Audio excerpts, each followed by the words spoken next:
Hey everybody. Welcome to Big Valley Living. I'm Michelle. And I'm JJ. Today we are going to make lumpia. It's so good. I got this recipe from a neighbor in Vancouver, Washington about 30 plus years ago. And she grew up in the Philippines and her house always smelled so good. So I love this recipe because it reminds me of Marina. So we are not only going to be wrapping lumpia and showing you how we make it today. We have a friend, Lonnie DeWitt, and he is the Tilted Crown Gourmet. He is. And we're going to go over to Lonnie's house and he's going to be making his recipe and we're going to have a wrapping party and then enjoy the fruits of our labor when we're finished. We're going to take a non-stick skillet. I have an electric stove top, so we're going to put it on about 5.5 to 6. And then I have 1.25 pounds, 1 pound would be enough, of ground pork for this recipe. You need to use plain ground pork. Do not use a breakfast or an Italian mix. This is pretty soft, so I'm going to go ahead and just break it up a little bit. And we're gonna brown it. And about halfway through the browning process, we're gonna put in a little bit of soy sauce. And right near the end, we're just gonna put our garlic in there to make sure that the garlic gets activated and the flavor gets activated. A couple of points, you're gonna want this to be pretty finely ground or, broken up, because it's going to be going into a wrapper. And also cook it slow enough so that you're not getting it crispy and brown. We want it cooked through, but just cooked through, okay? And if you have a fattier sausage, you may need to get a paper towel and just blot some of the fat out of the pan. I'm gonna go ahead, this isn't too much, so I'm going to leave it in there. I'm going to add my soy sauce, which is probably, I'm eyeballing this, so let's say 2 tablespoons. And I'll let it cook off for a few minutes while I'm working on the vegetable ingredients. We are all but done here, so I am going to add a splash more of soy sauce. I'm using a reduced sodium. You could use liquid aminos, but if you do, please understand that they're probably 3 times as salty tasting as soy sauce of any kind. So go easy on that. I'd do half or a third. Now, right here at the end, we're going to go ahead and put in 1, 2, okay, that's 1 tablespoon of garlic and a teaspoon. This was, all told, this was 10 small cloves. And again, all I'm doing here is activating that flavor of the garlic. So I'm just gonna get it all the way through there. It looks like most of the fat from my meat actually rendered off, which is what I was hoping for. If there was much more in there, I would probably go ahead and line a strainer with a flour sack cloth or a clean paper towel and just make sure that you don't have too much fat, okay? Because you're going to deep fry the actual lumpia. Go ahead and remove that from the heat. While the sausage was cooking, I went ahead and I got my vegetables ready. 2 cups of finely chopped green cabbage, 1 bundle of green onions cut thinly, 1/2 cup of diced water chestnuts, 1 full cup of finely diced carrots, 2 cups of Mung bean sprouts. And Mung bean sprouts are just the bean sprouts that you normally see in a bag at your grocery store in America. I cut them down just a tiny bit to make sure that they're going to go into the lumpia wrappers without a lot of issues, because when they're long, sometimes it can create a little bit of a problem. There's the water chestnuts, the carrots,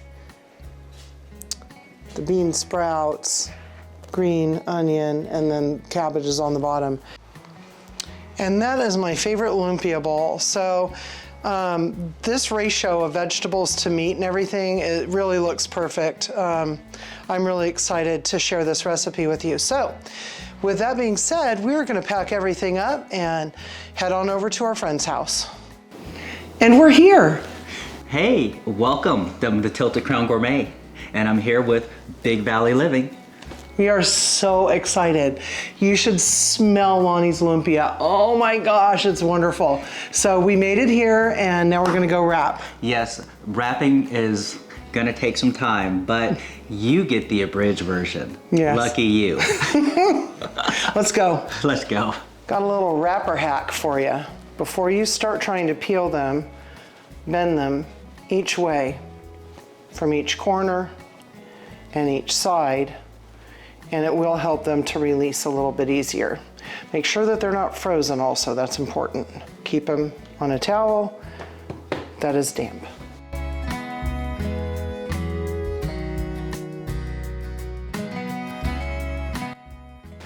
So I'm gonna put a couple tablespoons in. Generally speaking, I use my hands.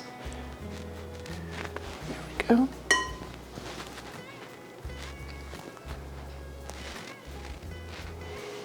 Tuck it up and in, roll it up tight. I'm surprised at how similar our lumpias look. I mean, it is a basic recipe, right? Well, I mean, it's one of those things. Every household in the Philippines has their way. So the stuffing is different. The way that they may wrap it is a little bit different. But ultimately, it's still a party in your mouth. No kidding. That is no kidding. And every culture has a handheld food of some sort. Exactly. Be it a hand pie, pierogi, spring roll, or lumpia. And of course, you have, fried chicken. Oh God, yes. Which I'm gonna be making with some cream gravy. Let's not talk about that. I'll wait till you're back from Thailand. Okay, so you've got 6 months. Okay. Oh, good. I'll need that time to practice. Do you like legs or breasts? I like legs and thighs. Well, there Gabe you go. likes breasts. He does. Yeah, Gabe and William. Well, we'll give them a breast and we'll all eat the dark meat because that's the way to go. We like thighs and legs too. Although JJ likes breasts. Okay, there we go. See, I just kind of wrap around a corner and then do this. So it's funny how we all do it just a tiny bit differently to pull them apart, but I'm real happy. Okay, so let me get this done.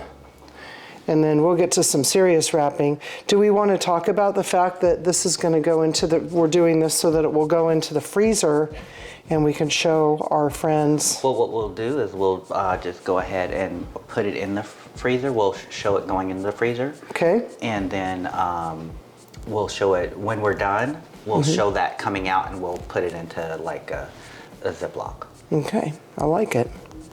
Now you're not, you don't have bean sprouts in yours, right? I do not. You have the onions. I have onions.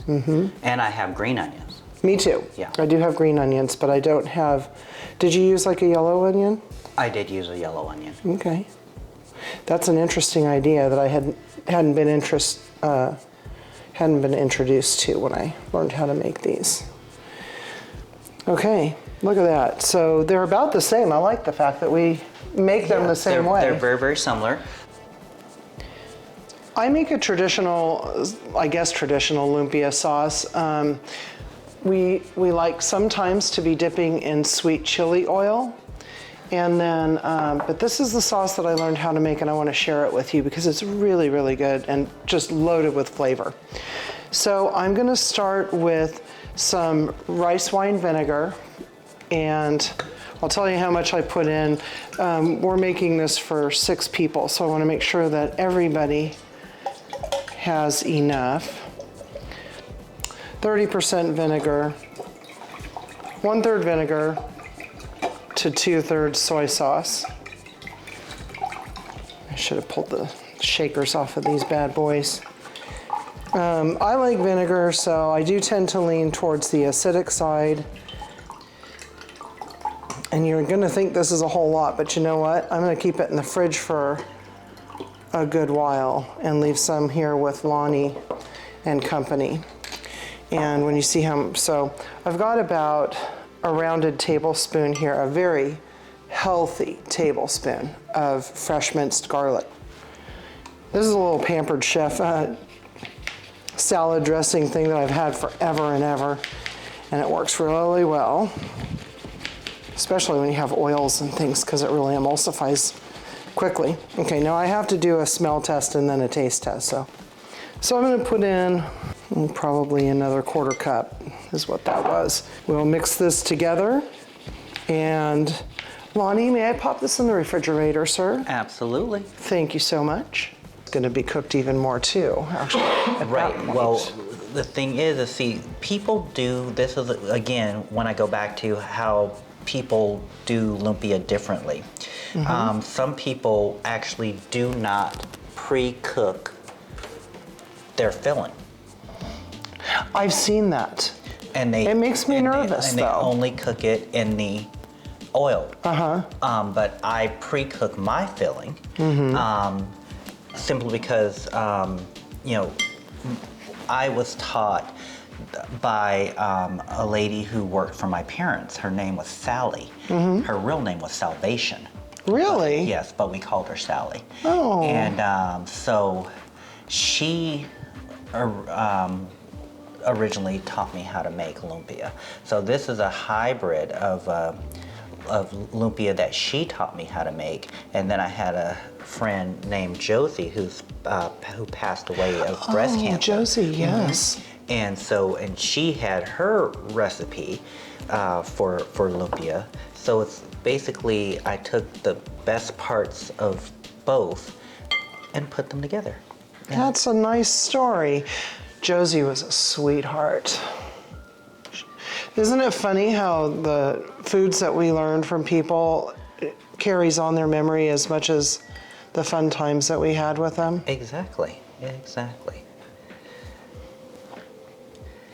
You know, they always say, you know, as long as you remember someone, they never truly die. That is true. Would you mind sharing with us what you put in your lumpia mixture? Because it sure smells good and looks good. Well, in mine, I have pork, I have beef.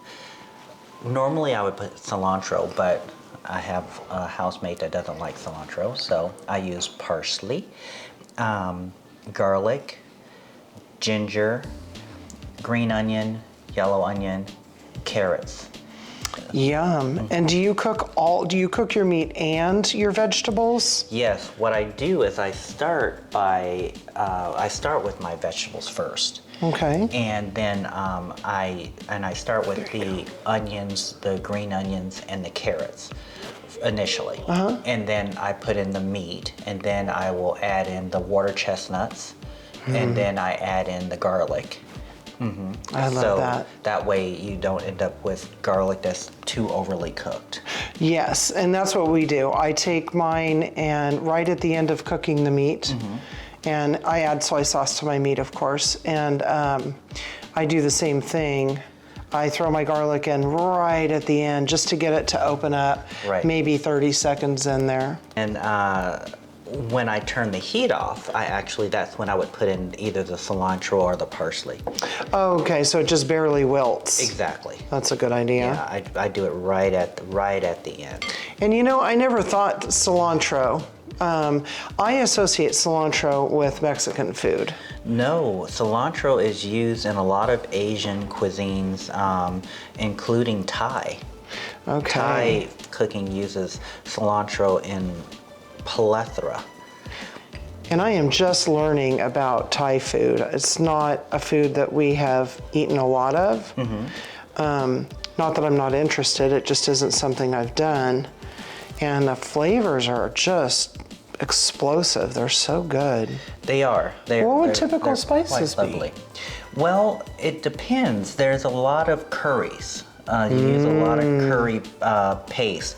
So you either are making the curry paste, or you could buy the curry paste. But there's yellow, there's green, there's red.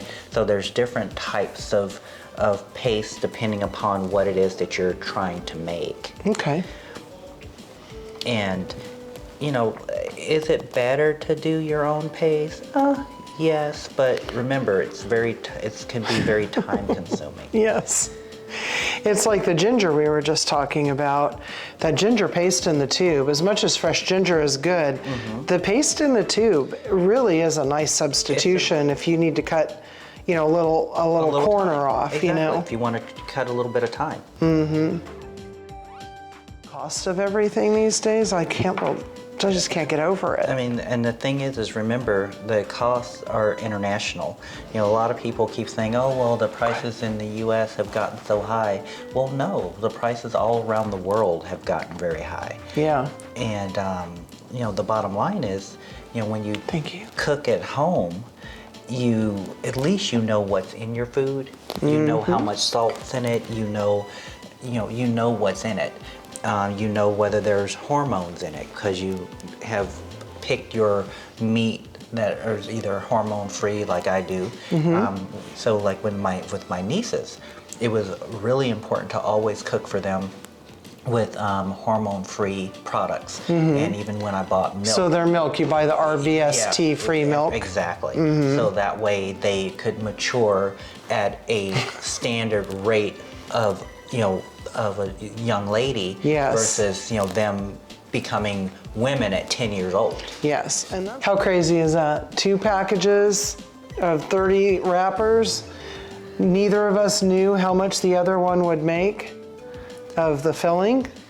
And here we are. It's absolutely perfect. The perfect amount. So this little collaboration was meant to be. Now wait till you taste mine. Yeah. Whatever. I'm actually looking forward to tasting yours. And I yours. They look spectacular. That is so good. Oh, it looks like it. Cheers. Cheers to good friends Absolutely. and good food. Thank you. There we go. Clink. So I'm gonna try yours. I'm excited.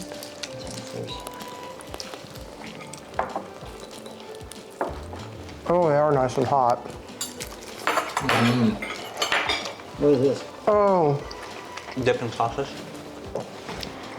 okay. Yours is really good. I like your recipe. Thank you. I like it a lot. Garlic. It's garlic, soy sauce, and garlic, and vinegar, and garlic. The dressing on this. Good. It's got a little bit of garlic. I'm also Challenge. going to mind my temperature. Because that does keep the inside a lot hotter, right? Because by the time we're done frying that much lumpia, unless people are just standing around and visiting and eating as we cook, which happens, once in a while, the inside just doesn't get so hot on the inside that it remains this way. This is good, thank you. Oh, you're welcome.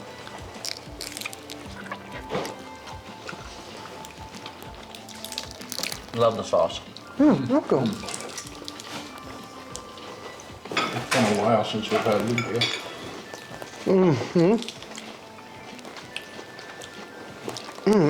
They're both really good.